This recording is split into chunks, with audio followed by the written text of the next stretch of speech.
Hello दोस्तों, नमस्ते, प्रणाम। आप लोग कैसे हैं? आशा करती हूँ आप लोग अच्छे होंगे। हमारे वीडियो को ज़्यादा से ज़्यादा लाइक कमेंट शेयर करना। मेरा वीडियो फुल वॉच में देखना, कैसा लगेगा कमेंट बॉक्स में ज़रूर बताना। आज हम प्यारा सा देवी गीत लेके आए हैं, कैसा लगेगा कमेंट बॉक्स में ज़रूर बताना आप लोग। कवन फुलवाया साला कवन फुलवा दसला हो, कवन फुलवाना कवन फुलवाया साला कवन फुलवा दसला हो, कवन फुलवाना शीतल मैया के भोजनमा हो, कवन फुलवाना बेली फुलवाया साला चमेली फुलवा दसला हो, लवंगिया फुलवाना है लवंगिया फुलवाना शीतल मैया के भोजनमा हो, लवंगिया फुलवाना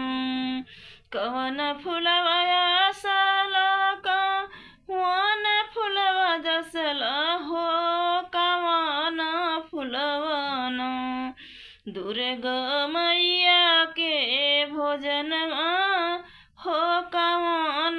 फुलवाना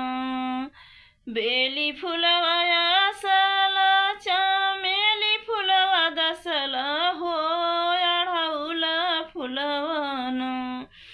है अड़हुला फुलवाना दुर्गा मैया के भोजनमा हो, अड़हुला फुलवाना दुर्गा मैया के भोजनमा हो, अड़हुला फुलवाना कवन फुलवाया साला कवन फुलवा दसला हो, कवन फुलवाना हे मैया मोरी कवन फुलवाना सात बहिनी के भोजनमा हो, कवन फुलवाना बेली फुलवाया साला चमेली फुलवा दसला हो, नरियल फुलवाना है नरियल फुलवाना सात बहिनी के भोजनमा हो, नरियल फुलवाना सात बहिनी के भोजनमा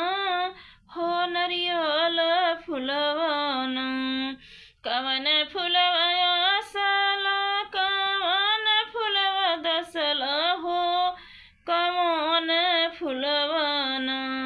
देवी मैया के भोजनमा